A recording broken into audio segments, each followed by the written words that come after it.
Fala, seus parceiros da TI, eu sou o Rodrigo Donha E eu sou Misha. E sejam bem-vindos a Force. e hoje vamos falar do assunto recebi uma oferta de vaga no exterior, e agora? O que analisar? E nos temas abordados do vídeo, vamos falar da comparação salarial, custo de vida, auxílio e bônus de realocação, perdão, custo inicial, tempo de permanência para visto de residência, reserva de emergência e compra de imóveis, e validação de documentos e, por último, mas não menos importante, a certificação de idioma. E antes de começar, a gente gostaria de pedir para você que não é inscrito, se você gostar desse vídeo, se inscrever, acompanhar a gente, pedir o seu like aí. Se você é pasteleiro de primeira viagem, pode assistir o vídeo até o final, até para se inscrever depois no final, se você gostar e quiser acompanhar a gente. Pedir para compartilhar também com os outros pasteleiros amigos. E comentar aí se você quiser sugerir alguma coisa, se você quiser dar uma outra perspectiva, uma outra visão do que você acha que é importante nessa parte de imigração, ou até outros temas que você gostaria de ver, comenta aí e a gente vai responder o mais pronto possível que a gente puder. Então, fica aí esse pedido antes de começar. E agora vamos voltando aos temas, e o primeiro é comparação salarial. Começando com comparação salarial, a gente tem que tomar um cuidado com isso, que é referente, sempre que você vai ver uma oferta, você geralmente vai ver em dólar, euro, às vezes em libra, esterlina. Então, assim, você vai ver um número, vai ser bonito, grande, mas tem que tomar um certo cuidado com comparação. Se você falar, sei lá, aqui eu ganho R$ 5.000, estão me oferecendo US$ 4.000. Aparentemente parece muito maior, mas você tem que tomar um cuidado. O foco desse vídeo é justamente para você entender todos os passos que você tem que analisar. Não é só simplesmente você olhar números. Uma comparação salarial direta é muito injusta e você tem que tomar muito cuidado. Bom, agora falando um pouco sobre o custo de vida, coisas que a gente acha importante você considerar no custo de vida, justamente a questão do salário mínimo, o aluguel, a alimentação, a parte de saúde e impostos. Assim como a questão da comparação salarial, você não pode se vender pelo valor, que muitas vezes é igual, US$ 4.000, em reais, já nem sei, tá, como 1 para 5, vinte mil então reais vai mais ou dar menos. uns R$ 20.000. Então você vai olhar esse número bonito, vai falar: "Puta, caralho, muita grana", ou até, eu falo por minha experiência própria, que muitas vezes você olhava, as médias pelo Mason Frank, que até fica a dica para quem quiser ter uma ideia boa da parte tanto de Salesforce, pelo menos. Das outras, eu não sei se eles oferecem, mas eles oferecem um relatório anual da parte de Salesforce. E justamente você olhava lá, sei lá, alguns salários de Estados Unidos a 150.000 ao ano e esse tipo de coisa, você fala: "Caralho, grana pra caramba", né. Mas aí você começa a ver os outros pontos, então o custo de aluguel, o custo de alimentação, o quanto o governo te tira, né, a partir dos impostos, o quanto você vai gastar na saúde e tudo isso, eh, e às vezes isso não é tão bonito quanto a gente pinta, né, quanto a gente imagina. Então é sempre importante você analisar bastante, fazer uma pesquisa, tentar descobrir um pouco mais, que mesmo com pesquisas, às vezes você acaba se perdendo. Eu mesmo, quando eu vim para o Canadá, eu via vídeos e falavam, sei lá, você vai gastar US$ 400 aí de alimentação para 2 pessoas e tudo isso no mercado, para fazer a compra do mês. E não é bem real, eu gasto mais que isso, eu e minha esposa. Óbvio que talvez os vídeos que eu vi também foi antes do Covid, então fica aí cuidado com, com a informação que você utiliza, porque né, às vezes você pode acabar deixando alguma coisa escapar. Referente aos pontos que você deve comparar é o seguinte: toda uma questão de salário, quando você vai olhar lá fora, a maioria das vezes, ou ele vai tirar o valor total do contrato, de 6 meses ou um ano, ou ele vai te comprar o valor anual. Aqui no Brasil você sempre vê o mensal. Então você tem que calcular não só o salário ainda, você tem 13º, tem outros benefícios que você tem que botar na ponta do lápis. Então isso faz diferença para você na hora do seu custo de vida. E também sempre compare e também sempre compare o seu salário referente ao salário mínimo. Quantos salários mínimos você recebe? E qual que é a sua qualidade de vida? Que nem hoje a gente está um salário hoje de 2023, está em 1.300 e alguma coisinha, o salário mínimo. Se uma pessoa ganha 4.000 reais, você ganha menos de 4 salários mínimos e você tem uma vida difícil. O salário mínimo no Brasil não condiz com a realidade do brasileiro. Você gasta muito mais do que isso para poder sobreviver. Já nos Estados Unidos, Canadá e outros países, o salário mínimo já é um salário mínimo, na verdade, que as pessoas recebem, não declara para o governo, porque o governo nunca é real. Ele é sempre muito maior. Então, realmente, se você pesquisa por aí, vê vídeos, eles vão te dar valores mais assertivos e mais reais. Você consegue ver qual que é o mínimo que você necessita para sobreviver. Então, isso é uma coisa que você tem que levar em consideração. Você tem que levar em consideração em aluguel. Hoje no Brasil, se você paga um aluguel de R$ 1.500 a R$ 2.500, até 3.000, dependendo do lugar aqui, lá você vai pagar um aluguel de, às vezes, $3.000, dependendo do lugar, $2.000. Se você conseguir para um lugar barato, vai ser 1.000 e poucos dólares. Então você tem que tomar um certo cuidado nisso. Lembra que na parte anterior a gente falou de 4.000 reais, de 5.000 reais para $4.000? Se você gasta $1.500, te sobra quanto? Você tem que levar em consideração isso. Além disso, do seu aluguel, alimentação, você tem que ver se é caro ou barato do país, se você vai ter transporte ou não. Questão de saúde é muito importante. Eu mesmo não gosto dos Estados Unidos devido à questão de saúde, porque lá não tem saúde pública. Tudo que você tem que pagar e tem que pagar muito caro. Uma internação nos Estados Unidos facilmente passa dos $20.000. E fora impostos. A gente acha que o Brasil não paga muito imposto, mas países europeus, entre todos os outros países, pagam muito imposto. Só que é direto na fonte. E aqui a gente pega imposto um pouco na fonte e um pouco nos produtos. Então lá é um pouco maior. Você vai tomar um golpe de 40% às vezes. Dependendo do país, até 50% direto. Tem que tomar um certo cuidado e avaliar bem isso e entender a política de cada país. Falando de auxílio, o bônus de relocação. Verifique se na oferta ele vai ter isso. Isso ajuda bastante. Às vezes você vai pegar um aluguel, por exemplo, você vai pegar uma casa sem imóveis, então você precisa comprar isso. Ou você vai ter um auxílio, eles vão te pagar o hotel por tanto tempo, sei lá, 3 meses até você conseguir algum lugar. Verifique sempre se a oferta faz isso, porque faz diferença. Principalmente na migração. Eu, quando fui para outro país, esse auxílio me ajudou, provavelmente o Mitch deve ter sentido a diferença. Conta um Sim, pouquinho dessa a Azul experiência. até pagou as passagens e não completo, mas pelo menos os 15 dias no Airbnb, que igual já deu uma ajudada.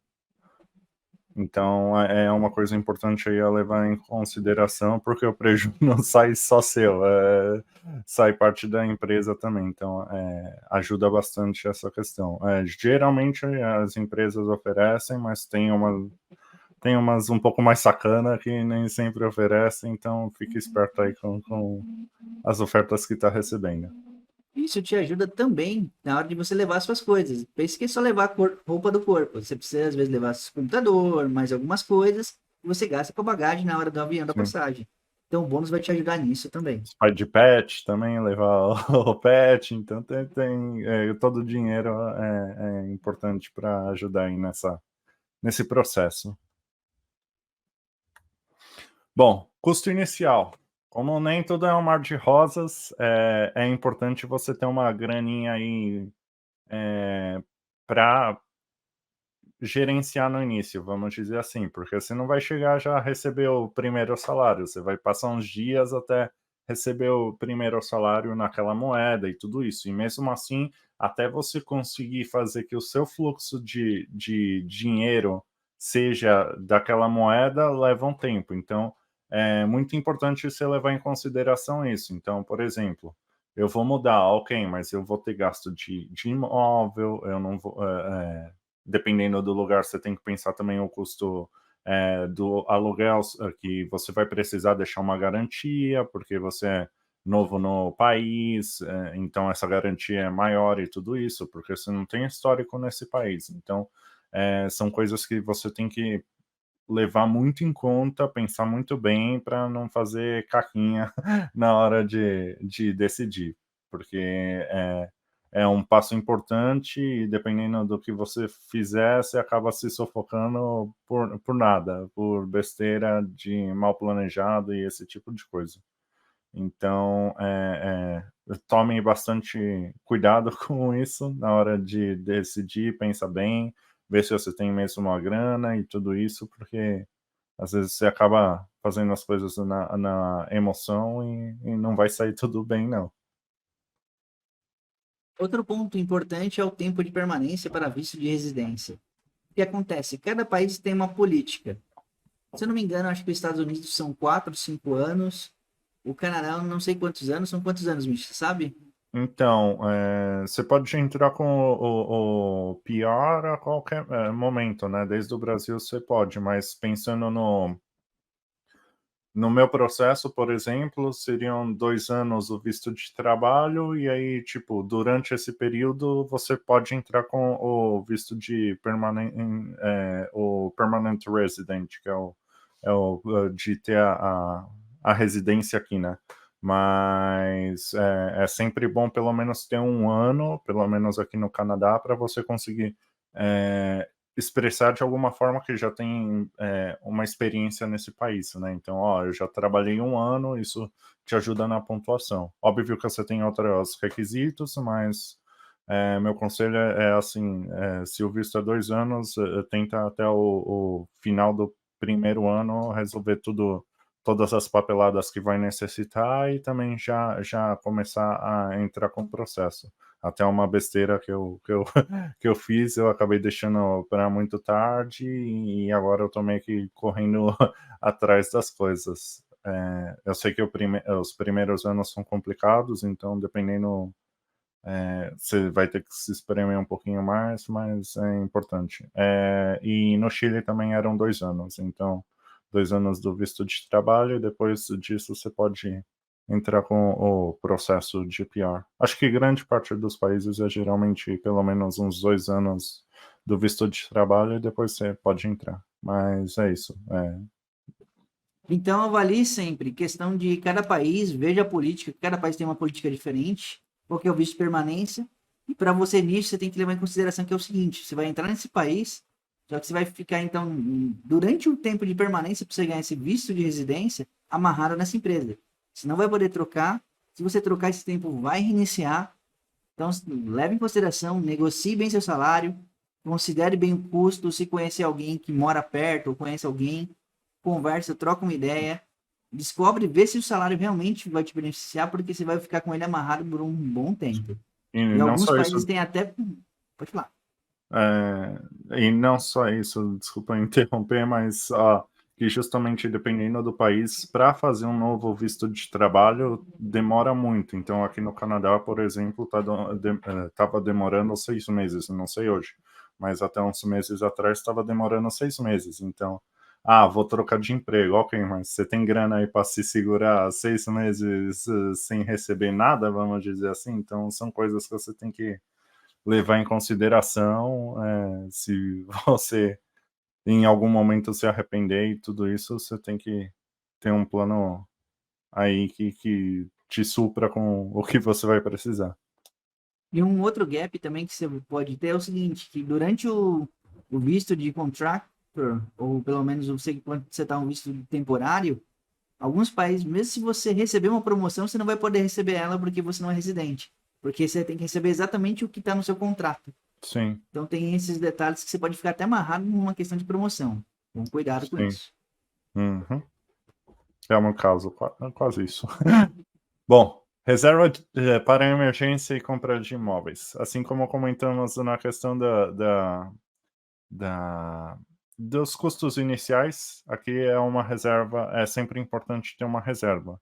É óbvio que Talvez você não a necessite ou esse tipo de coisa, mas é sempre bom ter uma graninha aí para, sei lá, não gostei do país, não me adaptei, ou até esse custo inicial que você vai ter que comprar de imóvel, você vai ter que comprar de outras coisas, vai ter que segurar as contas, dependendo se você vai para um país que, não sei, faça muito frio, você vai ter gasto de roupa e esse tipo de coisa. Então são coisas que você vai precisar ter uma grana aí de imediato para investir. Então é sempre bom ter uma graninha no colchão aí para esse tipo de coisa. É uma dica importante para você. E também uma coisa que você pode considerar é alugar, na verdade, uma casa já com móveis. Então isso já te ajuda a reduzir esse Sim, custo inicial e te deixa mais apto e fácil para um dia, se você quiser mudar para outra casa, é mais fácil. O ruim é que você não pode ficar mexendo nas coisas, você não pode alterar, mas é uma alternativa que você tem para reduzir seu custo inicial e tornar você mais apto a mudar a qualquer momento, se sim. surgir alguma coisa que você não goste. Essa é uma outra parte super chata, que é a parte de validação de documentos. Se você vem do Brasil, por exemplo, você tem que ir no cartório, você tem que fazer como que chama? Você tem que validar seus documentos pelo Tratado de Haia. Consular, aham. E aí, esse tratado, ele tem um acordo que, se não me engano, dava por volta de 130 países. Então, você vai ter que gastar uma grana, levar no cartório, eles vão colocar uma fichinha atrás, eles vão escrever o documento para falar que ele vale internacionalmente. E aí você vai levar eles para outros países.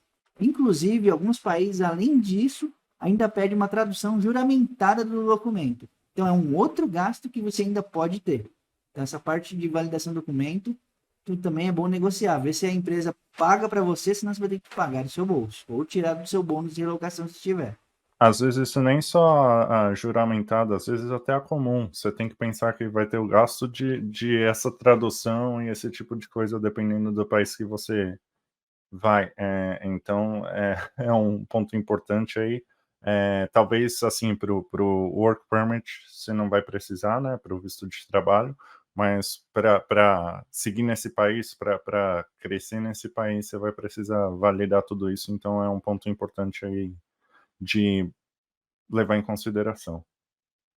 Até se você quiser fazer uma faculdade, fazer algum curso, alguma outra coisa, às vezes para tirar habilitação, tem N coisas que você pode fazer que eles podem pedir uma Sim. certificação específica e você vai ter essas dores de cabeça. Então valide sempre antes de sair do Brasil ou do seu país de origem. Não vem inventar de fazer isso depois, você vai ter uma dor de cabeça muito maior. Bom, a última é a questão da certificação de idioma. Não são todos os países que vão pedir isso, óbvio, mas grande parte vai pedir, principalmente para o visto de residência, é a questão que você saiba falar o idioma que você do país que você está vivendo, vamos dizer assim. Eh, não sei a questão dos países em espanhol, mas para os países que falam inglês isso é meio que pré-requisito, então é importante levar em consideração. Nem sempre para o visto de trabalho, mas para permanecer você vai ter que passar por essa provinha, e aí cada país tem a sua exigência, vamos dizer assim. Então é sempre importante pesquisar o país que você está se direcionando e ver o que é pré-requisito nesse país. Sim, você pode considerar que para alguns países que falam espanhol, por exemplo, a Espanha, ela pede para você ter uma prova de comprovação do seu espanhol, se eu não me engano, no mínimo tem que ter o certificação A2, que é iniciante, um tipo para intermediário. Para alguns países que falam espanhol não são necessários, então varia de país para país. E quando você vai para um outro país, você tem que revalidar seu diploma dependendo dele. Então tem essa política Sim, também. Por exemplo, se você vai e sua esposa vai também, e ela é advogada, fez a faculdade de direito, tem a OAB bonitinho. Dependendo do país, ela pode advogar direto, ou então ela vai ter que fazer uma prova de revalidação. Mesma coisa para um médico. Entre outras profissões também, algumas são necessárias revalidação, outras não. E outras são Uhum. até descartáveis, é justamente a questão do direito, por exemplo. O direito do Brasil é diferente do direito nos outros países. Então, você não vai ter uma revalidação, você teria que fazer do zero toda a questão. Então, é importante levar esse tipo de coisa em consideração também, porque dependendo do país, o diploma que você tem ou coisa assim acaba não valendo nada, né? Você não vai conseguir revalidar nem nada disso. Então, é Sim. sempre importante ter isso em mente. O direito em si, tem alguns países que ele aceita como que está no Brasil, direto, só que mesmo assim ainda você tem que fazer um curso para adaptação de conhecer as leis do país. Porque as leis do país podem diferenciar muito e dar uma diferença muito grande na hora de compreensão. Então a pessoa vai ter que fazer um outro curso para poder se adaptar a isso. Bom, agora, mas não menos importante, gostaríamos de agradecer você que assistiu até esse momento do vídeo. Pedir o seu like se você assistiu até aqui. Pedir o seu inscrever para você que é a primeira vez no canal e gostou. Comentar, compartilhar com amigos se gostou, acha que é importante. De repente tem um amigo aí que está nesse momento de decisão de ir ou não para outro país. E nos vemos no próximo vídeo, pelo menos da minha parte. Quer falar alguma coisa, Donha? Sim, queria falar com o pessoal que na próxima semana a gente vai lançar a parte 2 desse vídeo, onde a gente vai falar os pontos positivos de fazer uma migração para outro país. E depois vamos lançar uma parte 3, onde vamos falar uns pontos negativos. Então acompanhe essa saga e acredito que vai agregar bastante a você. Pode ser que ajude alguém que você conhece. Sim. E a última parte, só adicionando, vão ser algumas entrevistas com algumas pessoas que estão vivendo fora e esse tipo de coisa, compartilhando um pouco do que eles acham importante. Óbvio que a gente tentou sintetizar o máximo de informação possível, mas pelo menos a gente encontra que é importante escutar de outras pessoas também as suas opiniões e esse tipo de coisa. E desculpa o vídeo longo, mas agradecer a vocês e nos vemos na próxima terça. Parou. Nos vemos na próxima, pessoal. Tchau, tchau.